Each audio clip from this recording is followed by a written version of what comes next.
নমস্কার বন্ধুরা, শুভ সকাল। আজকে আমার ঘুম থেকে উঠতে অনেকটাই লেট হয়ে গেছে, কারণ কালকে রাত্রে আমি এই ড্রয়িংটা করছিলাম। তো এই ড্রয়িংটা করতে করতে অনেকটা লেট হয়ে গেছে। এই ড্রয়িংটা কেমন লাগছে অবশ্যই জানাবেন। আজকে যেহেতু 22শে জানুয়ারি, রাম মন্দির প্রতিষ্ঠার দিন, সবাই জানেন। আজকের দিনটা তো মানে দেওয়ালির মতো করে মানানোর কথা আমরা সবাই ভেবেছি। তো আজকে সকাল থেকেই আমি ভেবেছি যে আমরা তো মন্দিরে যেতে পারলাম না, তো কি হয়েছে, আমি আমার ঘরে যে মন্দির রয়েছে, আমার নিজের যে মন্দির রয়েছে, সেটাকে খুব সুন্দর করে সাজাবো আর খুব সুন্দর করে পুজো দেব। তো এখন তো অনেক লেট হয়ে গেছে, আর বেশি বকবক না করে চলুন ভিডিওটা স্টার্ট করা যাক আর আমার কাজ স্টার্ট করা যাক। তো চলুন, প্রথমে একটু ফ্রেশ হয়ে নিয়ে তারপর চলে এলাম ফুল তোলার জন্য। আর সকাল সকাল ফুল তুলতে না এলে আর টাইম হয় না, আর এরা আগে স্নান করার পরেই ফুল তুলতে আসতাম। আর এখানে আপনাদেরকে দেখাবো এই ফুল গাছের কাছে একটা খুব সুন্দর আমের গাছ রয়েছে। দেখুন কত সুন্দর সুন্দর আম ধরে গেছে। এই গাছটা না সারা বছর ধরে আম দেয়, ওই জন্য এই সময়েও আম ধরে আছে। আর এই আমগুলো খেতে এমন টেস্ট আমার এখনো জানা নেই। আমাদের ক্যাম্পাসের মধ্যে না অনেক সুন্দর সুন্দর গাছ রয়েছে, অনেক সুন্দর সুন্দর ফুলের গাছ রয়েছে, আর এই ফুলগুলোকে দেখতে অসাধারণ লাগছে, ওই জন্য আপনাদেরকেও একটু দেখালাম। তারপরে এখান থেকে আমি কিছু ফুল তুলে নিই, কারণ আমার প্রয়োজন মতন অনেকগুলো ফুল তোলা হয়ে গেছে। তারপরে আমি একটু ঘুরতে ঘুরতে চলে এলাম রাধাস্বামী বাগানে। তো এখানে আসার পরে আমার মাথায় এলো একটু যদি ঠাকুরকে আজকে মালা বানিয়ে দিই, ওই জন্য কিছু ফুল নিয়ে চলে এলাম বাড়িতে। আর বাড়িতে এসে ফুলটা রেখে দেখতে পাচ্ছেন এখানে আমার ড্রয়িং টেবিলের অবস্থা। কালকে অনেক রাত হয়ে গেছে তো ড্রয়িংটা কমপ্লিট করতে, ওটাকে আগে গুছিয়ে নিলাম। তারপরে এই কয়েকটা প্লেটে আমি কয়েকদিন আগে থেকেই এই ড্রয়িংগুলো করে রেখেছিলাম। তারপরে ভাবলাম আজকেই একটু ঘরটাকেও সাজিয়ে নিই, ওই জন্য এই ডবল সাইডের টেপটা বুঝতে আমার প্রায় 15 মিনিট লেগে গেল, কারণ আমি কোথায় জিনিস রাখি কিছুই ঠিক থাকে না। আর এখানে দেখতে পাচ্ছেন যা যা জিনিস দিয়ে সাজানো রয়েছে, প্রায় কিছু কিছু জিনিস আমি নিজের হাতে বানিয়েছি। এই যে গরুর গাড়িটা দেখতে পাচ্ছেন না, এটা আমি একটা মেলা থেকে নিয়ে এসেছি। তারপরে আমি চলে এলাম এই ঠাকুরের থালা বাসন সব তুলে নিচ্ছি। এখন এগুলোকে আমি নিজে ধুয়ে রাখবো। জানেন তো আজকে বরের অফিস ছুটি রয়েছে, তো ওই জন্য আমার একটু লেট হলেও চাপ নেই, ওই জন্য সকাল থেকে ব্লগ করছি। ডেইলি ভিডিও করার সঙ্গে সঙ্গে টাইমের মধ্যে কাজ কমপ্লিট করা একটু তো লেট হয়ে যায়, ওই জন্য ভিডিও করতে পারি না। পুরো ঘর ঝাঁট দেওয়া কমপ্লিট করার পর রান্নাঘরে এসে দেখি এখনো আমি কালকের বাজার থেকে আনা চালগুলো জারের মধ্যে ফেরাইনি, ওই জন্য আগে আমি চালগুলোকে ফুরিয়ে নিলাম। অ্যাকচুয়ালি কালকে তো একটু চাপের মধ্যে ছিলাম, ওই ড্রয়িংটা কমপ্লিট করার একটা বিশাল টার্গেট ছিল, ওই জন্য কোনো কাজে ঠিকঠাক করে আমি মন দিতে পারিনি। তারপরে চলে এলাম একটু ঘরটা মোছামুছি করতে। আজকে যেহেতু একটু ভালো করে পুজো দেবো ভেবেছি, একদম পরিষ্কার পরিচ্ছন্ন করে দিয়েছি ঘরটা, যদিও অনেকটা বেলা হয়ে গেছে।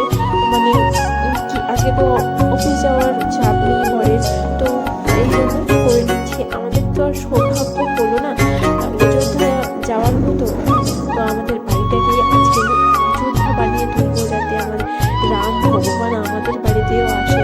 যতটা পারি ঘরকে সাজিয়ে তুলবো। আমি জানি আপনারা যে যেখানে আছেন আজকের দিনটা হয়তো অবশ্যই নিজেরা নিজেদের মতন করে পালন করছেন। ঘর দোর ভালো করে মোছামুছি কমপ্লিট করে নিয়ে একেবারে স্নান করে শাড়ি পরে চলে এলাম। এবার চলে যাব পুজো দেওয়ার জন্য। আর এই শাড়িটা পরে কেমন লাগছে সেটা কিন্তু জানাতে ভুলবেন না। এবার আমি একটু মালাটা রেখে নেবো, তারপরে আমি পুজো দিতে শুরু করবো। আচ্ছা, আপনাদের কার কার কাছে রাম সীতা এনাদের ফটো বা মূর্তি রয়েছে? আমার কাছে তো নেই। আমি না কালকে একটা ড্রয়িং করেছি রাম সীতা লক্ষ্মণ ওনাদের, কিন্তু ওই ফটোটাকে আমি পুজোতে লাগাইনি, পুজো করবো না। আমি মালাটা গাঁথছি আমি কৃষ্ণ ঠাকুরকে পরাবো। আমি তো মানে যেই কৃষ্ণ সেই রাম সেটাই মনে করে আমি রাধাকৃষ্ণকে আজকে এই মালাটা দেবো।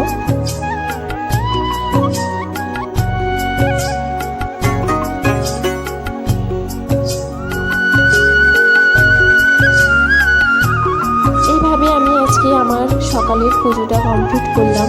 এই যে আমার কৃষ্ণ ঠাকুরকে আমি মালা দিয়ে দিয়েছি। জানেন তো আমি প্রত্যেকদিন সকালবেলা প্রদীপ লাগাই না পুজো করার সময়। আজকে দিনটা যেহেতু একটু স্পেশাল মনে করলাম ওই জন্য প্রদীপ লাগালাম। আর আজকে সন্ধ্যাবেলা অবশ্যই প্রদীপ দিয়ে পুরো ঘরকে সাজাবো। এই যে আমরা বেরিয়ে পড়েছি, এখন আমরা যাচ্ছি একটু লাঞ্চ করতে। আজকে না আমরা সবাই মিলে একসঙ্গে খাওয়া দাওয়া করছি, ঘরে রান্না করিনি দুপুরের।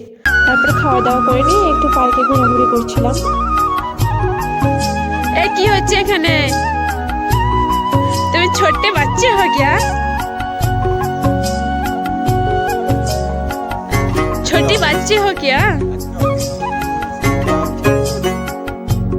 পার্কে কিছুক্ষণ টাইম পাস করার পরে আমরা চলে এলাম এই গোলাপ ফুলের বাগানে। এখান থেকে কিছু গোলাপ ফুলের পাখি নিয়ে গেছিলাম সন্ধ্যাবেলা একটু ডেকোরেশন করার জন্য। দেখতে পাচ্ছেন বন্ধুরা সবকিছু আমি বের করে নিয়েছি।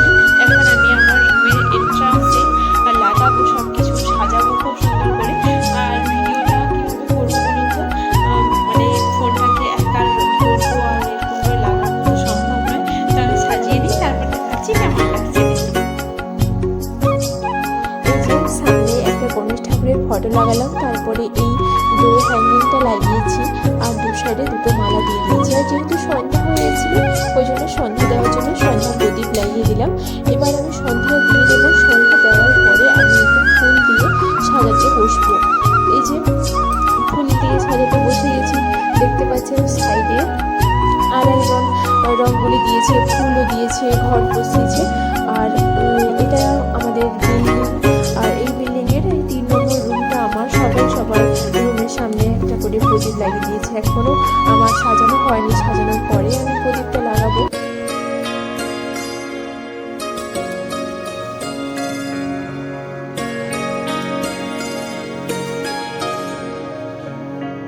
मेरी झोपड़ी के भाग आज खुल जाएंगे, राम आएंगे। দেখুন এখানে সবাই কিভাবে উদযাপন করছেন আজকের দিনটাকে। সবাই যে যেভাবে পেরেছে, যতটা পেরেছে প্রদীপ লাগিয়েছে। এভাবে উদযাপন করা দেখে খুবই ভালো লাগছে। আর এই যে আমার ফুল দিয়ে সাজানোর জায়গাটা, আমি না এখন একটু প্রদীপগুলোকে থালাতে খুব সুন্দর করে সাজিয়ে নিয়ে আসতে চলে গেছিলাম। ওই জন্য গৌতমবাবু পুরোটা ঘুরে ঘুরে তোমাদেরকে দেখাচ্ছিল।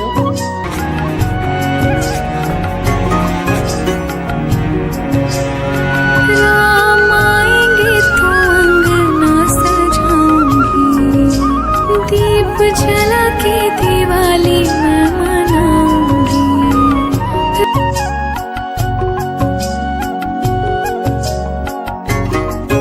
ঘরের সামনে প্রদীপ জ্বালিয়ে নেওয়ার পর চলে এলাম আমার ছেলেবেলায় একটা প্রদীপ জ্বালিয়ে নিতে আর ফুল দিয়ে সাজিয়ে নেবো। তার আগে তারপরে আমি প্রদীপটাকে বসাবো। राम आएंगे तो अंगना सजाऊंगी, दीप जला के दिवाली मैं मनाऊंगी। मेरे जन्म के सारे पाप मिट जाएंगे, राम आएंगे। मेरी সন্ধ্যাবেলা তার পুজো, দীপ জ্বালানো সব কিছু কমপ্লিট করে গৌতমবাবুকে একটু খেয়ে দিলাম চিড়ে ভাজা।